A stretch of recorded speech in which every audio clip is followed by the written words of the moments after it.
This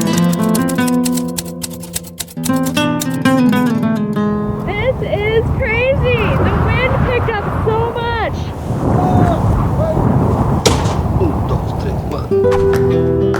I'm Jamie and Skylar is behind the camera, and we are finally here in America's oldest city, St. Augustine, Florida. Now this has probably been our most requested destination here on our channel. So over the next couple of days, we're gonna show you what to do, where to eat, where to drink, and even where to stay, starting right here in downtown St. Augustine.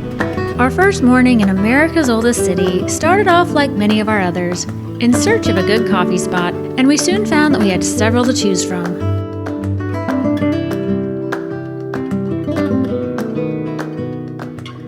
So St. Augustine is known for its Spanish and European influence, so we're a little bit surprised to find an Australian coffee shop downtown. And we've been to one other Australian coffee shop on this channel and we loved it, so we had to try out this one. So they do have several signature lattes, and we were told that the most popular was the Honey Badger, so we had to get that one. I think there's honey and cinnamon, maybe even vanilla in it. We were also told that a flat white is very popular, and of course we had to try one of their Aussie pies. Now the traditional Aussie pie is a meat pie, and they only have those for lunch. We are here for breakfast, so they do have several breakfast options, and while they are Aussie pies, they are Americanized. So this one has sausage, egg, and cheese in it. So when we cut into this thing, I honestly didn't think it looked that great, but this is definitely a situation where it tastes much better than it looks. The sausage and the egg are really good, but the star of this dish is definitely the crust. It's super flaky and buttery and not dry at all.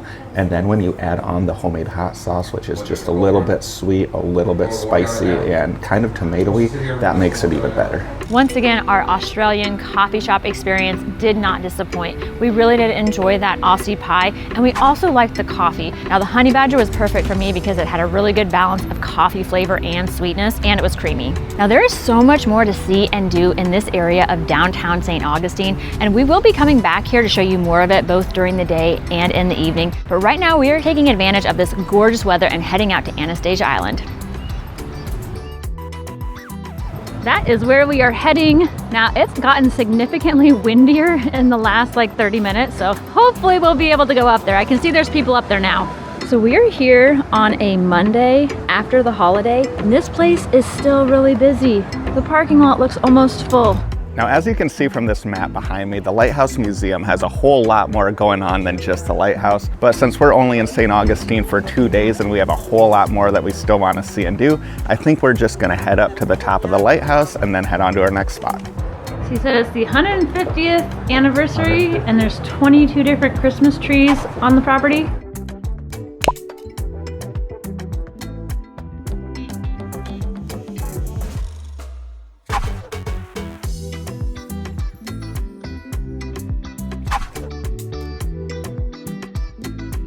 So apparently in the 17 and 1800s, lighthouses were powered by whale oil. Pretty interesting. So it was only a short walk to get to the lighthouse, but now we have to climb 219 stairs, which is the equivalent of a 14-story building. So this is going to be a workout, and we'll see you at the top. It is kind of nice. They have some platforms and they'll tell you how many more steps you have left to go.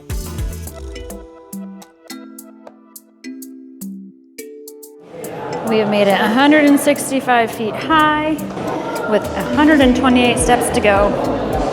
So one good thing about the climb up this lighthouse is that there is a landing at the top of each flight of stairs where you can find some room to rest and catch your breath if you need to. Also, most of them have some really interesting information like this one. So we've reached the halfway mark. I think Jamie's breathing a little bit heavy, but we're doing pretty good.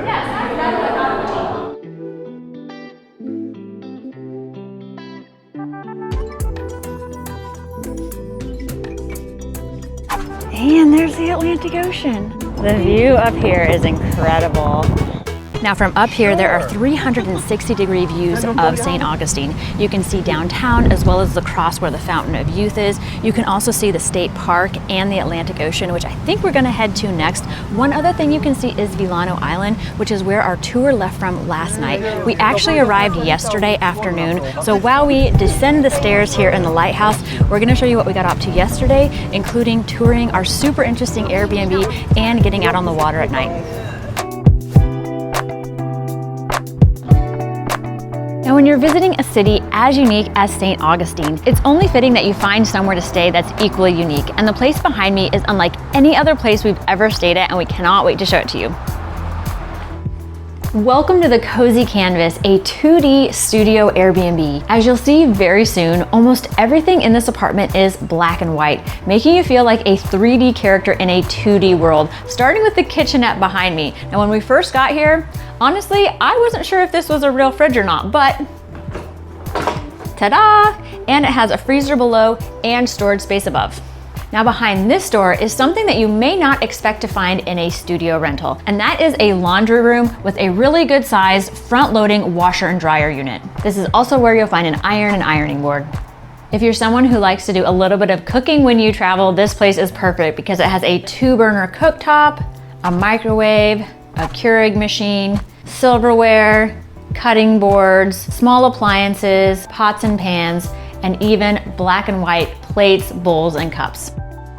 Now in this kitchenette area, you'll also find a small table for meals or for working, as well as this really cool old brick fireplace, which is also painted black and white. And next to that, in this corner, you'll find this plant, which is one of the only things in this entire place that isn't black or white.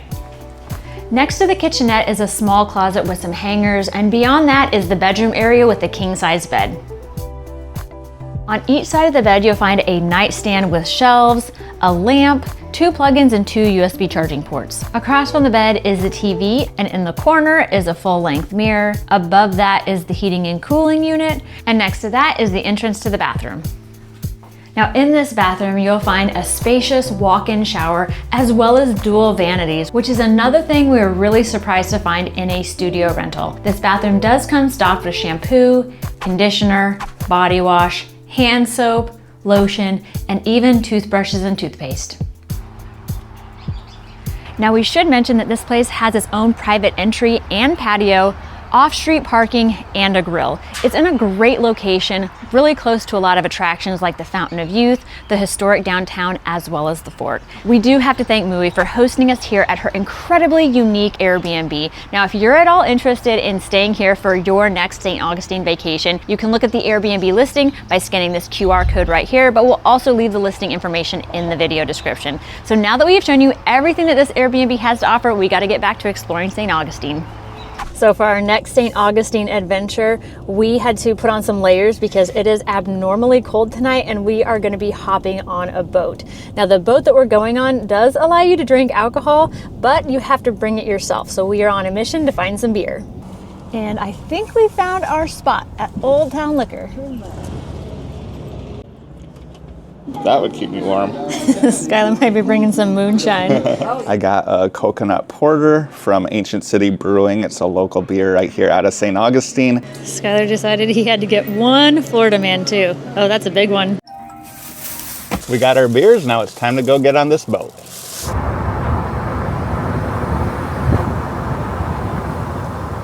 So the instructions to get to this boat tour are kind of funny. What are they? It says we have to go down the Villano Pier, pass through the sea green gazebo towards the bluebird statue, and underneath the 3 dolphins stretched over the pier. I already see the bluebird though. Okay, and then we have to look for the dolphins, I guess. Yes. So here's the gazebo, and the bluebird is right in front of us. Looks like this would be a good place for sunset too. And there are the 3 dolphins. So the company that we're going out on this Night of Lights tour does operate a sunset tour as well, and I actually think that tour just came in. As you can tell, the sun just set. So as Jamie mentioned earlier, it is a bit chilly tonight, at least for Florida standards. I think it's in the low 50s, and they say it feels about 10 degrees cooler out on the water, but at least we shouldn't have to worry about our beers getting warm.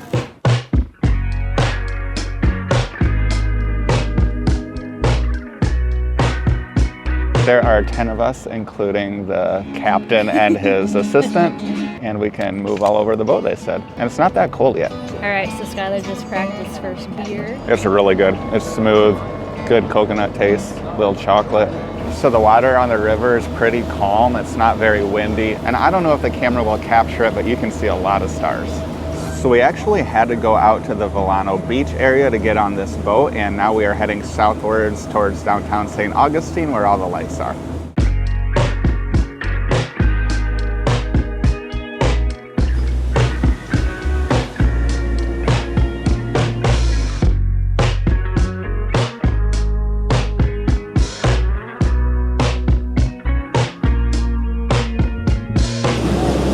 somewhere that there were over 3 million lights in the Night of Lights displays. And now that we're getting closer, I definitely believe it. Everything is lit up. I guess people come from all over the world to see the Night of Lights. So if you're wondering how much this tour costs, it is normally around $45 per person if you book as a couple. We did find a Groupon for it, so we got it a little bit cheaper than that, but we can't guarantee that's always going to be available. Even if you do have to pay $45 per person, so far we'd say that's a great deal. Now the lights are normally up for 2 months every year, beginning in late November and ending in late January. I'm actually really surprised by how lit up it is out here that you can still see so many stars above. Now it does look like there are some party boats that will also bring you out to look at the lights. Our tour is a little bit more chill. So it just depends on what type of experience you're looking for. One of our guides just said that the Night of Lights tradition actually originated in Spain. Now we're actually going to be going there within a month, but I think we'll probably be a little late to see the Night of Lights there. We're also going right by the fort. It's pretty cool to see it from the water. So the river is extra calm tonight because of lack of traffic on it. Up until the new year, it sounds like it was a lot busier, but it calmed down after the holiday. Next, we are going by the Fountain of Youth. There is a huge cross to mark where it is. Something over there just like jumped out of the water. Oh my gosh, a night dolphin! Oh my gosh. Wow. Oh, there it is. There they are. Right in front of us. There's some kids watching on the banks and they're very excited to see these dolphins. Yeah, I think it is our first night dolphin experience. Happy New Year! Our guide said that the water gets very, very shallow over here, that the water that this dolphin swam through was probably only 1.5 feet deep. So he's gonna have to turn around right here. But I'm impressed at how close we got to the Fountain of Youth. So we're heading in, and this excursion was even more than we expected. Not only did we get to see the lights, but we also got to go by the fort and the Fountain of Youth. And even got to see some night dolphins. So. Yeah, that was a really good surprise. And I also got to enjoy some really good beers, and they're cheap too. So while Skylar's been able to fill up on his heavy beers, I'm getting hungry, so we're gonna go find something to eat. One of our guides did confirm that it is very rare to see a dolphin at night, so yeah, pretty cool.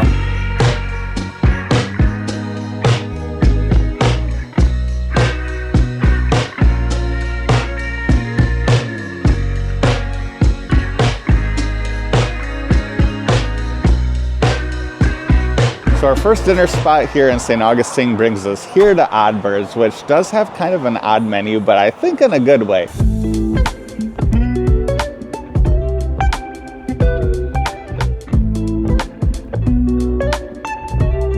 The vibe in this place is super chill. It has a huge bar and there's plants hanging above it. It does have a really good cocktail menu, but we are here for the food and our first item has arrived. It is a carpaccia.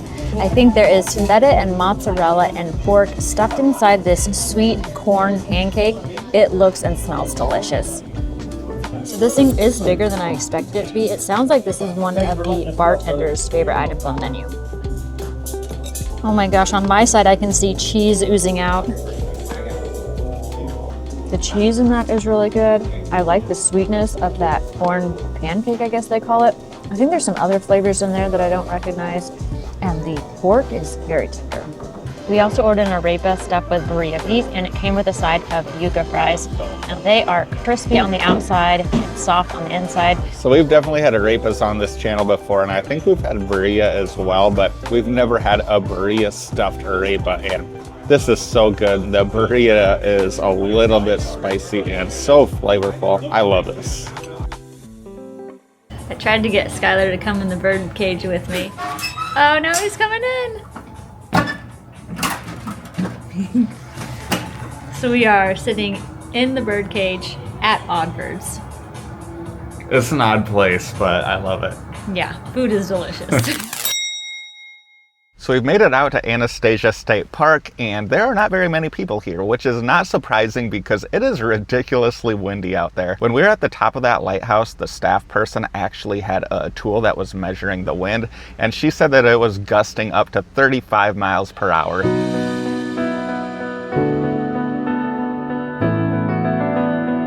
The boardwalk to get out to the beach here is quite long. Look, it goes all the way over there. From the boardwalk here, you can actually see the lighthouse in the distance where we just came from. So here, the boardwalk is built to go up and over the sand dunes. That's pretty cool. So the beach out here is really pretty, and I can imagine that when the weather is nicer that this gets pretty busy. We decided to take our shoes off so we can walk all the way down there. So our initial impressions of this beach is that the sand is incredibly soft and powdery, and while it is a little bit windy, it's really not that bad, at least not yet.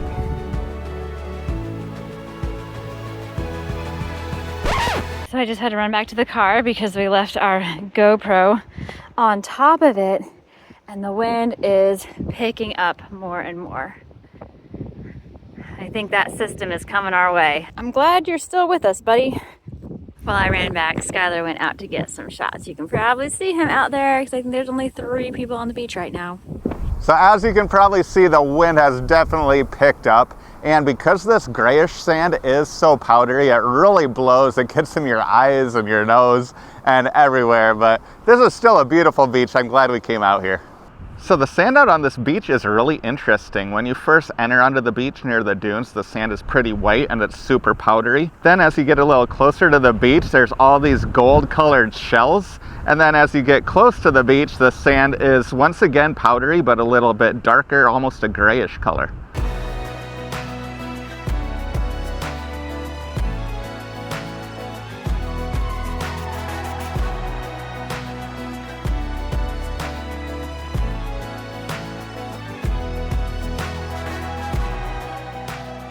So even though we don't have perfect beach weather today, this beach really impressed us. It is a bit of a walk to get out there, but the boardwalk is maintained really well. It was cool to see the variance in color in all of the sand and just to be surrounded by the sand dunes. Now, when we first got out to the beach, it wasn't that windy, so we were getting ready to set up the camera for some beautiful beach walking shots, and then this happened. This is crazy! The wind picked up so much! So we decided to cut it short because there is a cold front that's moving in, and overnight tonight, it's gonna drop like 30 degrees. So next we're gonna go grab something to eat. So it's about 3:30 in the afternoon now, and we haven't eaten anything other than that Australian pie that we shared earlier today. So needless to say, we are getting really hungry, and I was craving seafood. Thankfully, there is a really good rated spot right here on Anastasia Island called the Conch House. We'll see you inside.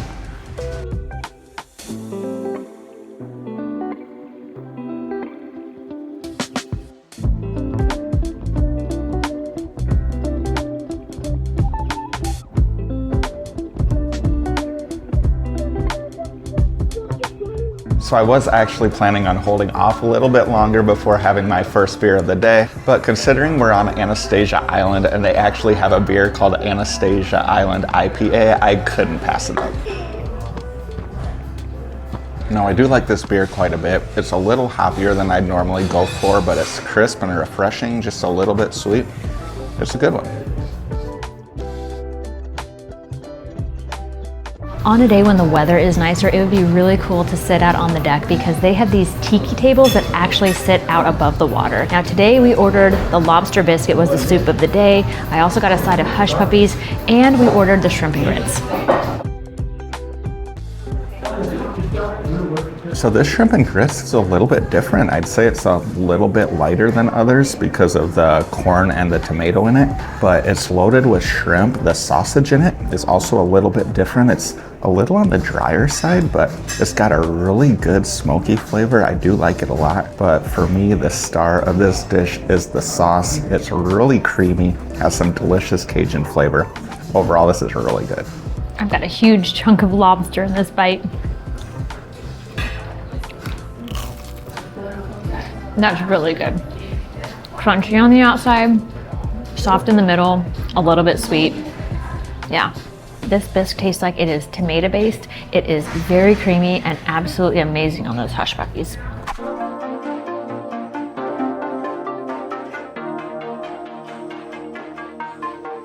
So we are on our way back to downtown St. Augustine. Now, when we were there this morning, it was not busy at all, and we knew we were only going to be there for an hour and a half or so. So we just decided to pay the $2.50 an hour parking right in front of the coffee shop.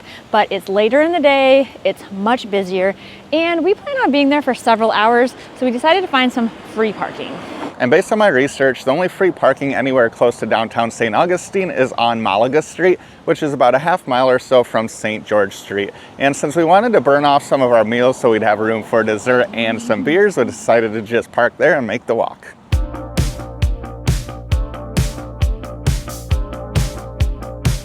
This college campus is gorgeous. Now you can book tours of this college. I think it was what, $13 per person? And they were 45 minutes to an hour. They run 2 times a day, 10 a.m. and 2 p.m. We were really hoping that the college tour would take us up there, but sadly it does not. Oh, here's a parking lot. There are a lot of lots. Some of them are a flat $20 fee. I think we saw a couple that were $10. So we made it to St. George Street right before sunset. Now this place has everything. It's got tons of restaurants, bars, souvenir shops, dessert places, and even spots for live music. St. George Street is pedestrian only. Now we did walk through here earlier today before we went to the Lighthouse, so we'll show you some footage from then as well.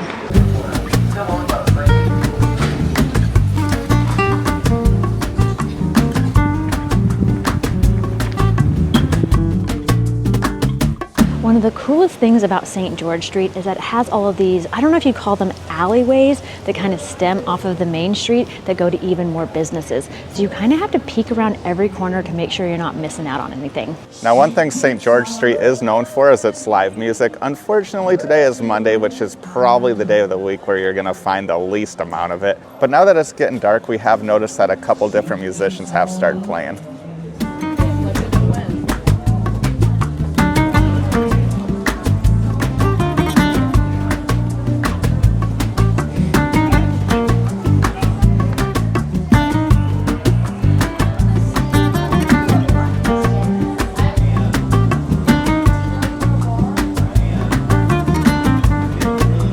So I had pretty high expectations for this bar since they advertised having like 200 different types of beers, and it totally delivered. I love the vibe of the place. It has a really cool European atmosphere, and I was even able to find a Doppelbock that I didn't even know existed. I cannot wait to try this beer. So this may be my favorite style of beer, and this is one of the best of them I've ever had. So I was able to find yet another beer that I've never had before. This is a Russian Imperial Stout from Poland. And I also just learned that you can take beers to go here as long as they're not in a glass bottle. So I got a to-go cup, and I'm gonna enjoy this beer out on St. George Street. So it does feel a little bit strange drinking a craft beer out of a styrofoam cup, but it still tastes delicious. That is a very good Imperial Stout. Skylar thinks people will just think he's drinking coffee or hot chocolate. Looks like it, right? It does. Yeah, that is way more believable than somebody walking around drinking a stout out of a styrofoam cup. I love it. I think it's pretty crazy that this is a Monday and it is still so busy.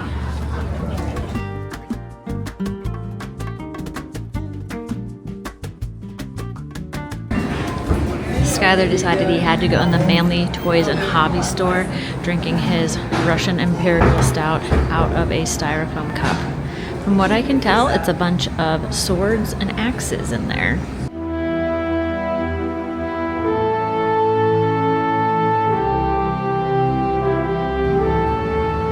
All right, Skylar, what was inside there?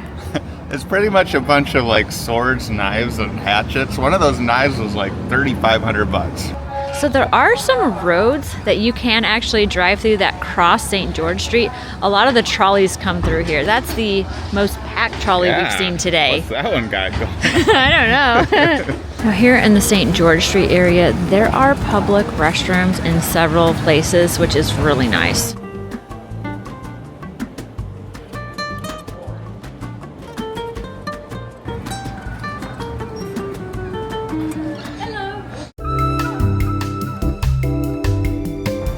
So after after about 20 minutes of sitting in here staring at the menu, Jamie finally decided what she wanted.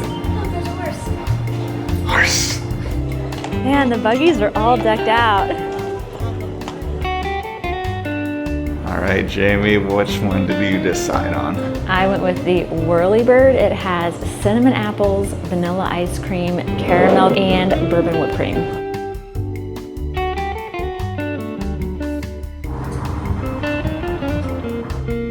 So this thing is a lot bigger than I expected it to be. Now the staff in there did confirm that there is a waffle underneath all of this. The ice cream with the caramel drizzle is really good. And I think this is the bourbon whipped cream.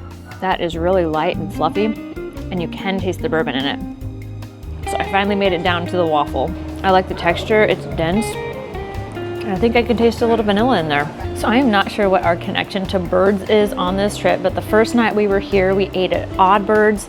And then this morning we went to get coffee at Kookaburra. And then whenever we went to this waffle place, the staff recommended this, which was the Whirlybird. Now, if you're planning on coming here for dessert, you have to either come here hungry or plan to share. Well, we're sure this area of St. Augustine always looks really neat. If you can, we would definitely recommend visiting during November, December, and January when they still have the lights up, because it just adds a whole other level to this experience.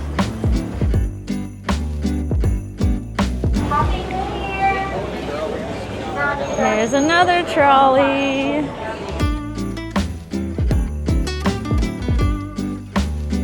So we have made it to the riverfront. Last night we were out there somewhere on that tour and we were looking at all of these lights.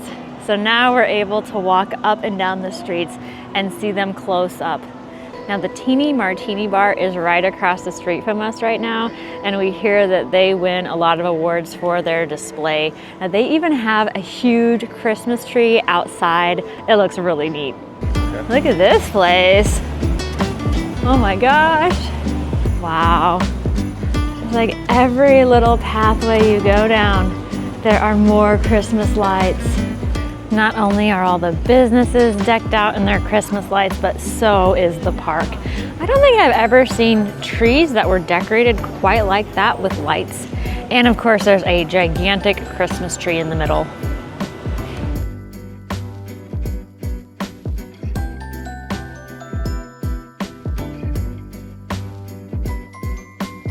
So we couldn't visit America's oldest city without visiting its oldest bar, St. George Tavern.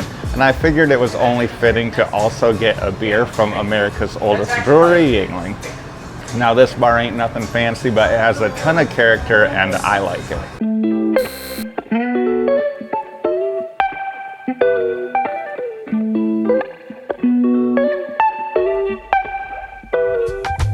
We are starting off our last morning in St. Augustine at one of its most popular attractions, the Fountain of Youth. But it is a chilly 41 degrees this morning, so first we have to warm up and wake up with some coffee, and we're gonna do that right next door at the Fountain of Juice.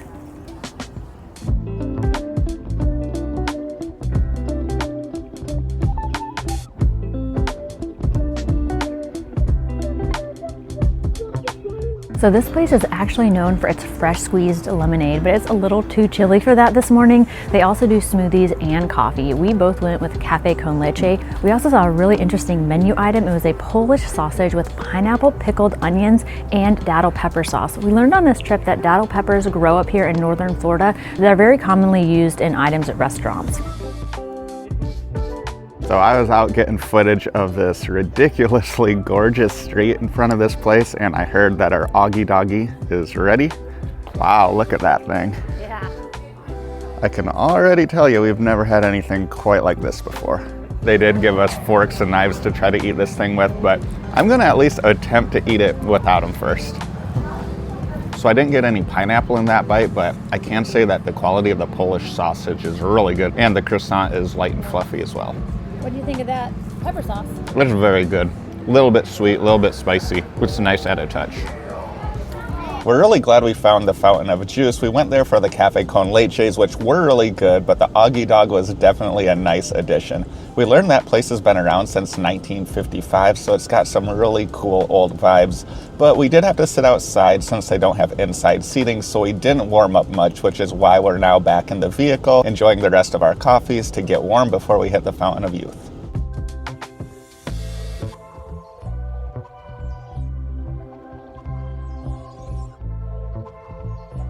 We just got inside and we had no idea there were so many different exhibits and shows here. They run all day from 9 to 5. Yeah, pretty cool. We got a peacock sneaking up on us here. Oh, I think it's gonna go over that fence maybe, or try to. Oh yeah, there it goes. They blend into the plants over here. They're everywhere. Oh my gosh, yeah, there's one on this side of the fence and then one right on the other side of the fence. Skylar, of course, is trying to make friends with the peacocks. They have areas where only they can go in, but it looks like if they want to come out here and roam around, they're able to do that too. So this white peacock is showing off right in the path to get to the gift shop. I'm impressed. Skylar's impressed. I think that this peacock was giving you a show, anticipating that you would feed it. Probably. Sorry, I would. Aw, I think it's disappointed.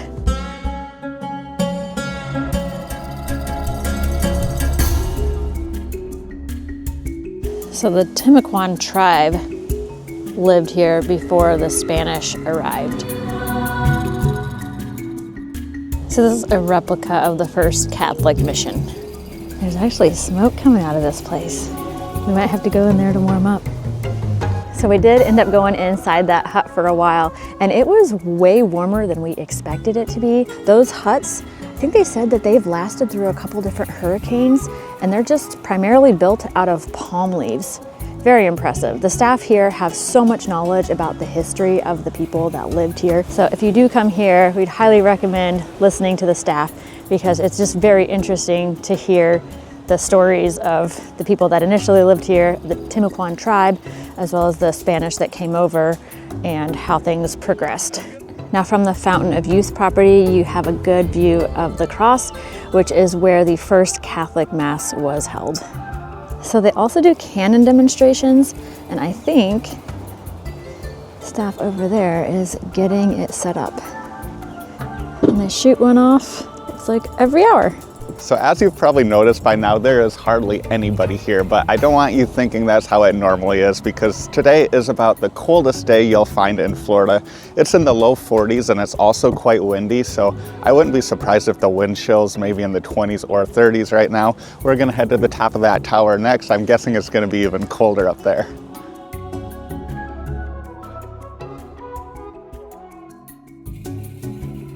Yeah, it's definitely cold up here, but the view is pretty great. So from up here on the tower, you can see the lighthouse that we visited yesterday over there. And the state park where we went to the beach is over there. And Villano Island, where we went out on the boat tour, is over across that bridge.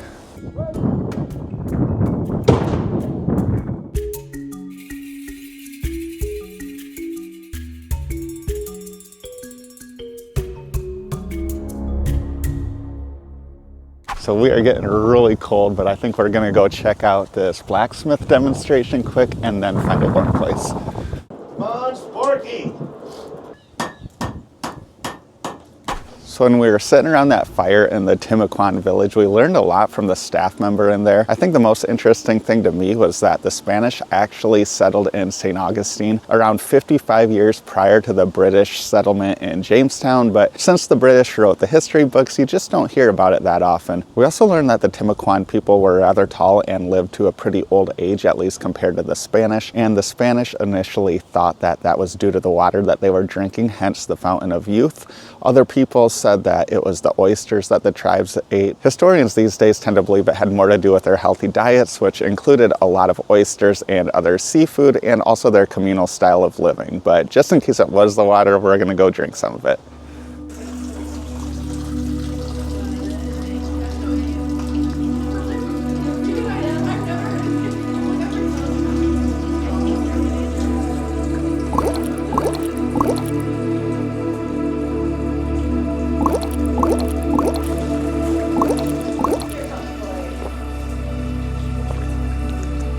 feel 20 years younger. Now don't drink too much of that water. Might start getting ID'd at bars. I think I need another cup. Now we've got one more tourist hotspot to check out, but first we've got to thaw out and grab some lunch.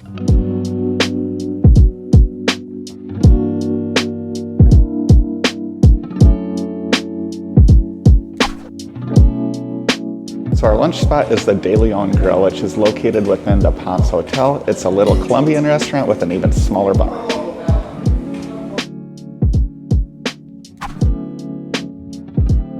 Now normally we wouldn't be ordering coffee at 2 o'clock in the afternoon, but since we're still trying to warm up and we're at a Columbian spot, we decided to order a latte.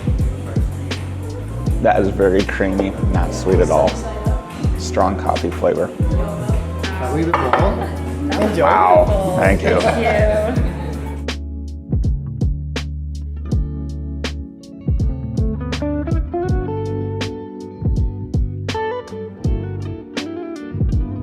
Now my order is a traditional Colombian dish. It's kind of like a sampler platter. It comes with tostones, arepas, fried yuca, steak, chicken, chorizo, pork belly, potatoes. I cannot wait to try all of this.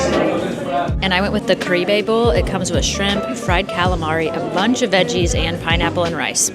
So from this traditional Colombian dish, the meats are definitely the star for me. I was kind of surprised though. I figured my favorite would be the steak or maybe the pork belly, but it's actually the chicken. It is super tender, juicy, and flavorful. And my bowl is fantastic. The dressing in it is sweet and tangy. The shrimp is cooked perfectly. The calamari is crispy, and I really love the cilantro lime rice.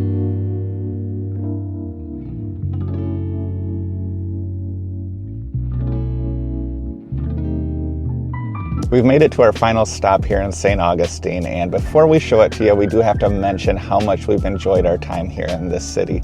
From all of the Spanish architecture and culture to the food and drinks, it really is easy to forget that you're in Florida, and it's a nice way to feel like you're visiting Spain without having to travel internationally. And speaking of visiting Spain, we are actually going to be doing just that in only a few weeks. Now, just walking around St. Augustine, we did notice that a lot of the streets are named after Spanish cities, and one of them was named after Malaga. That's the city that we're going to be flying into in South Spain, and then we'll be spending 10 or 11 days or so touring around South Spain, and we're planning on taking a ferry down to Morocco as well. We really hope you join us for those adventures, but for now we got a fort to show you. So even though it's quite chilly today and very overcast, the parking lot here at the fort is almost full. It is $2.50 an hour to park. So while kids do get into this fort for free, adults have to pay an admission price of $15 per person.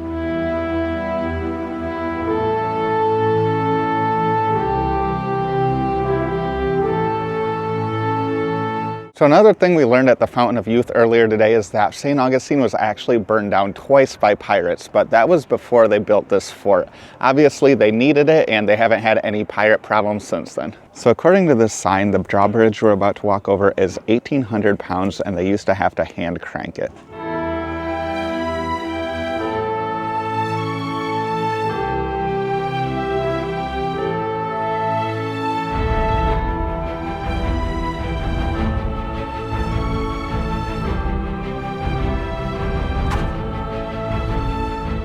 Now, even though this fort is over 350 years old, it does have modern restrooms for visitors, and it also has water bottle filling stations.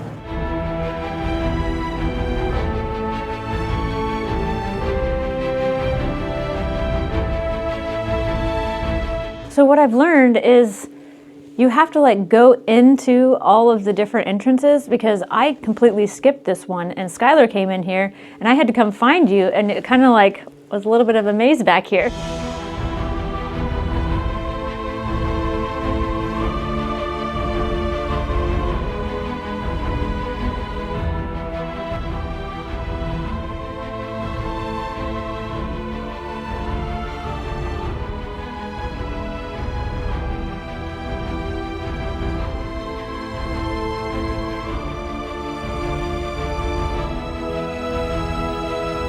Now, on a day where it's warmer and not so windy, it would be awesome just to hang out up here and really take in all the views. But not only were we cold, we'd also need to be hitting the road for our next Florida destination just a little ways up the Atlantic coast. And you can see our adventures in that Florida city by clicking here right now. Thanks for watching.